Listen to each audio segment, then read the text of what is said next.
ETF index mutual funds నేర్చుకుని stock మార్కెట్లో రాణించాలనుకుంటున్నారా? వెంటనే ఈ నెంబర్కి కాల్ చేయండి. నమస్కారం. కార్తీక పురాణం 26వ రోజు పారాయణలోకి వచ్చాం. ఈరోజు కార్తీక బహుళ ద్వాదశి. ముందు రోజు ఏకాదశి నాడు ఉపవాసం ఉన్నవారు ఏకాదశి నాడు దాన ధర్మాలు ఏదైనా కుదిరితే చేసుకోవటం, ఒకవేళ కుదరకపోతే ద్వాదశి నాటి ఉదయము ద్వాదశి ఘడియలు దాటకుండానే పారణ చేయాలి. భోజన కార్యక్రమం ముగించుకోవాలి. ఎవరైనా బ్రాహ్మణుడికో లేదా సాటి వాళ్ళు ఎవరైనా సరే, మన వాళ్ళకైనా సరే వారికి భోజనం పెట్టి దక్షిణ తాంబూలాదులు ఇచ్చి తర్వాత మనం కూడా భోజనం చేయాలి. ఒకవేళ ఏదైనా దాన ధర్మాదులు చేయదలుచుకుంటే పారణకి ముందే ఉదయకాలంలోనే దాన ధర్మాదులు, దీపదానం చేయదలుచుకుంటే అది, దీపారాధనలు విశేషించి చేయదలుచుకుంటే అవి చేసేసి తర్వాత ద్వాదశి పారణం చేయటం మంచిది. ఎవరైతే ఏకాదశి నాడు ఉపవాసం ఉండి ద్వాదశి నాడు పారణ చేసి యథావిధిగా బ్రాహ్మణుని అర్చించి ఏదో తాంబూలాదులు అవి ఇచ్చిన వాళ్ళు మధ్యాహ్న కాలం నిద్ర చేయకూడదండి. మధ్యాహ్నం పడుకోవద్దు. ఎవరింటికైనా వెళ్ళి కొంచెం వాకిట్లోకి వెళ్ళి ఏదైనా పని చూసుకుని పగలు మాత్రం పడుకోవద్దు. పగలు పడుకుంటే ఏకాదశి వ్రత ఫలితం లభించదని పెద్దవాళ్ళు చెప్తారు. ఆ విధంగా ఆచరించుకుని ఈ ద్వాదశిని సుసంపన్నం చేసుకోండి. అయితే ఈరోజు ఏం చెప్తున్నారో చూద్దాం. ముందు రోజు నిన్నటి రోజున మనం ధర్మదత్తోపాఖ్యానం చెప్పాం. ధర్మదత్తుడు తను ఆర్జించినటువంటి కార్తీక వ్రత ఫలితాన్ని ఈవిడ కలహ అనే ఆవిడికి ధారపోసాడు.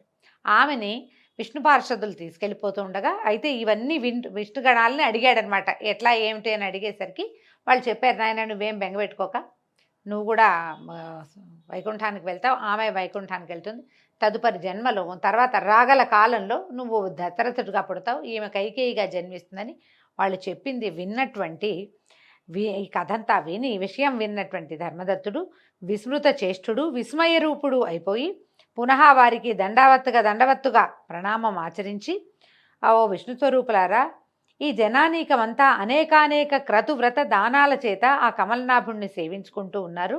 వాటి అన్నిట్లోనూ ఏ ఒక్కదానిని ఆచరించడం వల్ల విష్ణువుకి అత్యంత ప్రీతి కలుగుతుందో, దేని వలన విష్ణు సాక్షాత్కారం లభిస్తుందో దాన్ని సెలవీయండి అని వేడుకున్న మీదట విష్ణుగణాలు అతన్ని ఇట్లా సమాధానపరిచాయట. ఏం చెప్పారో చూద్దాం. ఓ పాపరహితుడైన బ్రాహ్మణ, నీవడిగిన ప్రశ్నకు ఇతిహాసపూర్వకమైన సమాధానాన్ని చెప్తాము విను. పూర్వము కాంచీపురాన్ని చోళుడు అనే రాజు పరిపాలించేవాడు. చోళాస్ కాలం మనకు తెలుసు కదండి, చోళులు, చాళుక్యులు. ఈయన రాజరాజ చోళుడో ఇలాంటి పేరున్న ఒక చోళ చక్రవర్తి రాజ్యం చేసేవాడు. అతని పేరు మీదే ఆ ప్రాంతాలన్నీ చోళ దేశాలుగా ప్రఖ్యాతి వహించాయి. అతని మొదటి రాజు గురించే చెప్తున్నారు అనుకుందాం. ఆయన పేరు మీదే ఈ చోళ సామ్రాజ్యం పేరు కాంచిందనమాట. ధర్మపాలనకి పెట్టింది పేరైన ఆ రాజు విష్ణుప్రీతికై అనేకానేక యజ్ఞాలను నిర్వర్తించాడు.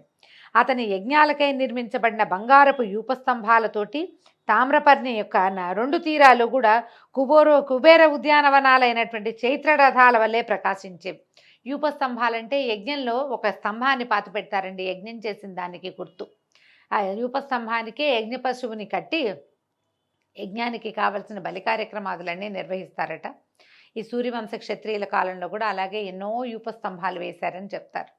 అయితే అటువంటి ఆ రాజు ఒకానొక నాడు అనంతశయనం అనే పేర యోగనిద్రా ముద్రితుడుగా ఉండేటువంటి విష్ణువాలయానికి వెళ్ళి మణిమౌక్తిక సువర్ణ పుష్పాదులతో ఆ శ్రీహరిని అర్చించి సాష్టాంగ దండ ప్రణామాలు ఆచరించి శ్రీహరి సన్నిధిలోనే కూర్చున్నాడు. ఈయన ఏం చేశాడు, దేవాలయానికి వెళ్ళాడు. అనంతశయనం ఆ దేవాలయం పేరు. విష్ణువు ఇట్లా పడుకుని ఉన్నటువంటి శయనమూర్తిగా ఉన్నటువంటి దేవాలయానికి వెళ్ళాడు. అనేక మణులతోటి, మౌక్తికాలతోటి, రత్నాలతోటి అర్చన చేసి సన్నిధిలో కూర్చోమంటారు కదా, కూర్చున్నాడు. కూర్చునేసరికల్లా అంతలో విష్ణుదాసుడనే బ్రాహ్మణుడొకడు విష్ణువార్చనార్థమై ఆ ఆలయానికి వచ్చాడు. విష్ణు సూక్తాన్ని పఠిస్తూ అతడు ఆ విష్ణు సౌజ్ఞను అంటే ప్రతిమని అభిషేకించి తులసి దళాలతోనూ గుత్తులతోనూ విష్ణు పూజని నిర్వహించాడు. దళాలు కోసుకొచ్చాడు. మంజరులు అంటే కుచ్చులు వస్తాయి కదా మనకి, విత్తనాలు వచ్చే వాటిని గుత్తులు అంటారు లేదా మంజరి అంటారు, దాని పేరు అది. ఆ మంజర్లతోటి అర్చించాడట. విశేషంగా విష్ణు పూజను నిర్వహించాడు. అది చూసిన రాజుగారికి మహాప్రచండమైన కోపం వచ్చిందట. ఆ కోపంలో తాను ధర్మవేత్త అయ్యుండి కూడా అవతలి యొక్క బ్రాహ్మణాభిజాత్యాన్ని విస్మరించి అవతలైన బ్రాహ్మడు ఈయన్ని మనం ఇట్లా అనకూడదు అనకూడదు అని ఆలోచించలా. ఒక కష్టంతో వచ్చింది ఆయనకి. ఓ ఓరి విష్ణుదాసుడా, నేను మాణిక్యాలతోనూ బంగారు పువ్వులతోనూ చేసిన నా పూజ వలన ప్రకాశమానుడిగా ఉన్నటువంటి ఈ ప్రభువుని నీ తులసాకుల పూజతో ఎందుకు కప్పేశావురా? నేనెంతో భక్తితో ఆచరించిన పూజని ఇలా పాడు చేశావంటే అసలు నీకు విష్ణు భక్తి అంటే తెలుసా అని చీదరించుకున్నాడు. ఇప్పుడు తులసికి ఏ రత్నంతోటి పోలిక లేదు. కొన్ని వేల కోట్ల రత్నాల కంటే ఒక్క తులసి దళం చాలా గొప్పది.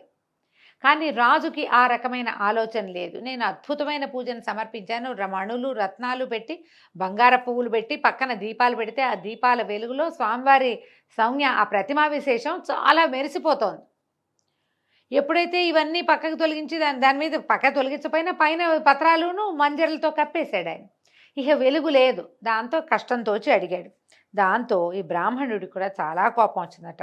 రాజుతో మాట్లాడుతున్నానన్న ఆలోచన లేకుండా, ఓ రాజా, నీకు దైవభక్తి లేదు సరికదా, రాజేశ్వర్యమత్తుడిపై ఉన్నావు, విష్ణు ప్రీత్యర్థము నీ చేత ఆచరింపబడిన యజ్ఞం ఏదైనా ఒకటి ఉంటే చెప్పు అని ఎదిరించాడు. అతని మాటలకి అవహేళనగా నవ్వుతూ, నీ మాటల వలన నీవే విష్ణుభక్తి శూన్యుడివని తెలుస్తూ ఉంది. ధనహీనుడవు దరిద్రుడవు అయినటువంటి నీకు భక్తి ఎలా కలుగుతుంది? అసలు నువ్వెప్పుడైనా విష్ణుప్రీతిగా నువ్వు చేసావా ఒక యజ్ఞాన్ని? నువ్వేమైనా ఒక దేవాలయాన్ని కట్టించావా? నువ్వు ఏమీ చేయలేని వాడివి, అతను నీకు భక్తుడు అనే అహంకారం మాత్రం పుష్కలంగా ఉంది. ఓ సదస్సులారా, సద్బ్రాహ్మణులారా, శ్రద్ధాళులై వినండి. నేను విష్ణు సాక్షాత్కారాన్ని పొందుతానా, ఈ బ్రాహ్మడు విష్ణు సాక్షాత్కారాన్ని పొందుతాడో చూద్దాము అని చెప్పి నిదానించి చూడండి. మా ఇద్దరిలో ఎవరికి సాక్షాత్కారం లభిస్తుందో, అంతటితో మా ఇద్దరిలో ఉన్న భక్తి ఎటువంటిదో మీకే తెలుస్తుందని ప్రతిజ్ఞాపూర్వకంగా పలికి చోళుడు స్వగృహానికి వెళ్ళి ముద్గలుడు అనే మునిని ఆచార్యునిగా వరించి విష్ణు సత్రయాగానికి పూనుకున్నాడు. సత్రయాగం అని చేస్తారండి, 10 సంవత్సరాలు చేస్తారు. ఈ యాగాలలో విష్ణు సత్రయాగం అనేది ఒక ప్రత్యేకమైనది. రాజుగారు విష్ణు సాక్షాత్కారాన్ని పొంది ఆ బ్రాహ్మణుడి మీద గెలవడం కోసం సత్రయాగాన్ని మొదలుపెట్టుకున్నాడు. బహుకాల పూర్వం గయాక్షేత్రంలో ఋషి సముదాయాలతో చేయబడింది. అన్నదానాలు అనేకానేక దక్షిణలతో సామాన్యులకు ఆచరించడానికి సాధ్యం కానిది, సర్వసమృద్ధిమంతమైంది అయినటువంటి ఆ మహాయజ్ఞాన్ని రాజు పూనుకొని నిర్వహించడం మొదలుపెట్టాడు. పేదవాడైన విష్ణుదాసుడు ఆ గుడిలోనే విష్ణు దీక్షితుడై హరిప్రీతికై ఆచరించవలసిన మాఘ కార్తీక వ్రతాచరణలు, తులసీవన సంరక్షణలు, ఏకాదశి నాడు ద్వాదశాక్షరి యుత విష్ణు జపము, షోడశోపచార విధిని నిత్య పూజలను, నృత్య గీతవాద్యాది మంగళధ్వనులతోనూ ఈ విధంగా తన శక్తి మేరకు భక్తియుక్తుల్ని ఆచరించడం మొదలుపెట్టాడు. ఈ పందెం రాజు మొదలుపెట్టాడు. ఆయన మొదలెట్టాడు కాబట్టి విష్ణుదాసుడు కూడా తను చేయటం మొదలుపెట్టాడు. తుదకు ఇతను ఏం చేసేవాడు, నిత్యము సర్వవేళల్లోనూ భోజనాది సమయాల్లోనూ సంచారమందు తుదకు నిద్రలో కూడా హరినామస్మరణను చేస్తూ ప్రత్యేకించి మాఘ కార్తీక మాసాలలో విశేష నియమపాలన్ని ఆచరిస్తూ ఉండేవాడు. ఆ విధంగా భక్తులైన చోళుడు విష్ణుదాసుడు ఇద్దరూ కూడా తమ సర్వేంద్రియ వ్యాపారాలని విష్ణువ్రతనిష్టలోనే నిలిపి విష్ణు సాక్షాత్కార ప్రాప్తి కోసం చాలా కాలం తమ వ్రతాల్ని ఆచరిస్తూ ఉండిపోయారు. కాలం గడుస్తూ ఉండగా ఒకనాటి సాయంకాలం విష్ణుదాసుడు వండుకున్న భోజనాన్ని ఎవరో కాజేసుకుని వెళ్ళిపోయారు. నేనేం చేశాడు, పగలల్లా విష్ణు సేవలో ఉండి సాయంకాలం భోజనం వండుకుని దేవాలయానికి వెళ్ళి అర్చన చేసుకుని వచ్చాక తినేవాడు. బహుశా పాపం అన్నం వంట ఏదో వండుకున్నాడు, అది అక్కడ పెట్టాడు, అది కాస్త వెళ్ళిపోయింది, ఎవరో తీసుకుపోయారు. ఆ దొంగిలించిన వాళ్ళెవరా అనే విషయమై విష్ణుదాసు పెద్దగా విచారణ చేయలేదు. పునః వంట ప్రయత్నాలు చేద్దామంటే సాయంకాలం పూజకు సమయం మించిపోవడంతో ఆ రోజున భోజనం లేకుండానే విష్ణు పూజ చేసేసుకున్నాడు. అందులోనే గడిపేశాడు. మర్నాడు కూడా వంట చేసుకుని శ్రీహరికి నివేదించే లోపలే ఎవరో ఆ వంటకాలని కాజేసుకుపోయారు. విష్ణు పూజకు వేళపోనీయకూడదనే ఆలోచనతో ఆ రోజు కూడా ఆ బ్రాహ్మణుడు అభోజనంగానే విష్ణు సేవని కొనసాగించాడు. ఇలా వారం రోజులు గడిచాయి. ప్రతిరోజు అతని భోజనాన్ని ఎవరో అతి చాకచక్యంగా, అంటే కంటికి తెలియకుండా పాపలు తీసేస్తున్నారు. ఆయన అక్కడే ఉంటాడు, ఎప్పుడు మాయమైపోతుందో అయిపోతుంది అంతే. అయితే ఈయన పస్తులుంటూ కూడా హరిసేవ చేస్తూనే ఉన్నాడట. వారం రోజుల పాటు అభోజనంగా ఉండటంతో విష్ణుదాసుడికి 7వ రోజున అనిపించింది, ఏమిటి ఇన్ని రోజుల నుంచి ఎవరో తీసుకుపోతున్నారు, ఆ దొంగ ఎవడో పట్టాలనిపించింది. వారం నుంచి ఏం పెద్ద శ్రద్ధ పెట్టలా, చివరికి ఒకరోజు అనిపించింది అనమాట. అందువల్ల ఆనాడు పెంద్రాళే పని ముగించుకుని వంటకాలను పూర్వస్థానం అందే ఉంచి తాను చాటును దాగి కూర్చుని ఈ దొంగ కోసం ఎదురు చూడడం మొదలుపెట్టాడు. కొంతసేపటికి ఒకానొక చండాలుడు ఆ అన్నాన్ని దొంగిలించేందుకు వచ్చాడు. వాడి ముఖం అత్యంత దీనంగా ఉంది. రక్తమాంసాలు ఏమాత్రము లేకుండా కేవలము ఎముకల మీద చర్మం కప్పినట్టుగా ఉన్నవాడు, అన్నార్తుడు అయిన ఆ చండాలుడు వంటకాలను దొంగిలించుకుపోవటం మొదలుపెట్టాడు, తీసేశాడనమాట. అతని హైన్య స్థితిని చూసి అప్పటికే కరుణాభరితమైన హృదయంతో ఉన్న బ్రాహ్మణుడు, ఓ మహాత్మా కాసేపు ఆగవయ్యా, ఆ అన్నాన్ని అలా ఒట్టిగా తింటం కష్టం, ఈ నేతి కూడా పట్టుకెళ్ళని నేతి కింద తీసుకుని బయలుదేరాడు. నేతి జాడితో సహా అతని వెంటపడ్డాడు. ఈ విప్రుడు తనని బంధించి రాజభట్లకు అప్పగించుతాడనే భయంతో ఆ చండాలుడు విసురుగా పరిగెత్తడం మొదలుపెట్టాడట. ఈ బ్రాహ్మణాయన కూడా ఆ చోరుడి వెనకాలే పరిగెడుతూ, అయ్యా నెయ్యి తీసుకుని కలుపుకొని తినవయ్యా స్వామి, చెప్పిన మాట వినవయ్యా, నెయ్యి వేసుకొని నెయ్యి వడ్డించటానికి వెంబడబడుతున్నాడు. అసలే అలసటగా ఉన్న చండాలుడు భయం వలన నేలను బడి మూర్ఛపోయాడు. అతన్ని వెన్నంటి వచ్చిన విష్ణుదాసుడు, అయ్యో మూర్ఛపోయావా మహాత్మా అని చెప్పి తన పైవస్త్రపు చెంగులతో ఆ చండాలుడికి ఇట విసరటం మొదలుపెట్టాడు. పాపం ఊపి లేదు, ఈయన నీరసపడిపోయి మూర్ఛపోయాడు, భయపడ్డట్టున్నాడు, ఇంత పరిగెత్తాడు ఆకలితోటి అని బాధపడుతూ విసురుతున్నట్ట. ఈ విసిరిన గాలికి మెల్లిగా శీఘ్రంగా కోలుకున్నటువంటి చండాలుడు చిరునవ్వు నవ్వుతూ లేచాడు. అప్పుడు ఇతడు విష్ణుదాసుని కళ్ళకి శంఖచక్ర గదాబ్జధారి, పీతాంబరుడు, చతుర్భుజుడు, శ్రీవత్సలాంఛితుడు, కౌస్తుభాలంకృతుడు అయిన శ్రీమన్నారాయణుని వలె కనిపించటంతో అతగాడు సాత్విక భావావృతుడైపోయి అవాక్కుగా ఉండిపోయాడు. అట్లా నోరు తెచ్చుకుని ఉండిపోయాడు అనమాట. విస్మయకరమైన సంఘటన ఉన్నప్పుడు మనం ఏం చేస్తాము? ఎవరికైనా మాట మంతి వస్తుందా? ఏమీ లేదు, నోరు తెచ్చుకొని ఉండిపోయాడు, అవాక్కుగా ఉండిపోయాడు. ఈ భక్త భగవానుల సంగమ దర్శనార్థం ఇంద్రాదులెందరో విమానారూఢులై ఆ ప్రాంతాలకు వచ్చారు. విష్ణువు మీద, విష్ణుదాసుడి మీద కూడా పువ్వుల వాన కురిపించారట. అప్సరసలు ఆడారు, గంధర్వులు పాడారు, దేవగణాల వందలాది విమానాలతో ఆకాశం అంతా నిండిపోయిందట. భగవంతుడు భక్తుడు కలిసినటువంటి ఈ సన్నివేశం అత్యద్భుతమైనది, లోకంలో చాలా అరుదుగా జరిగేది. ఈ అరుదైన సంఘటన చూడడానికి దేవగణాలన్నీ వచ్చి బార్లు తీర్చేసాయట ఆకాశం అంతా. అనంతరము ఆ ఆదినారాయణుడు విష్ణుదాసుని గాఢంగా కౌగలించుకున్నాడు. తన సారూప్యాన్ని ప్రసాదించి తనతో బాటే విమానం ఎక్కించుకుని వైకుంఠానికి బయలుదేరాడు. యజ్ఞవాటికలో ఉన్న చోళుడు గగనగాములైన బ్రాహ్మణ బ్రహ్మజనకులిద్దరినీ చూసి ఆశ్చర్యపోయాడు. యజ్ఞవాటికలో ఉన్నాడు, ఆయన చూశాడు, చోళుడికి విమానం కనపడుతోంది. ఎట్లా కనపడింది? దైవ విమానం అంటే అతను కూడా మహాభక్తుడే, అందులో అనుమానం ఏం లేదు. బ్రాహ్మణుడితో సాటి వచ్చేంత భక్తి లేదు కానీ ఉన్నది భక్తి, దాంతో ఆయనకి కనిపించేశారు కల. అయితే అలా చూస్తూ ఉండిపోయాడు. తక్షణమే తన ఆచార్యని పిలిచి, ఓ ముద్గరముని, నాతో వివాదమాడిన ఆ నిరుపేద విప్రుడు విష్ణు రూపాన్ని పొంది వైకుంఠానికి వెళ్ళిపోతున్నాడు. అమితైశ్వర్యవంతుడనైన నేను అసాధ్యాలైన యజ్ఞదానాదులు చేస్తూ కూడా విష్ణు సాక్షాత్కారాన్ని పొందలేకపోయానంటే ఇక వైకుంఠం అసంగతమే కదా, ఇంకా నాకు వైకుంఠం లభించదు, విష్ణువు నాకు లభించలేదు. నేను ఎన్ని యజ్ఞాలు చేసినా, బ్రాహ్మణులు కోరినంత దక్షిణలు సమర్పించినా కూడా ఆ శ్రీహరికి నా మీద లేశమైనా కృప కలిగినట్లేదు. దీనివల్ల కేవలం భక్తే తప్ప విష్ణునుగ్రహానికి మరొక మార్గం లేదు.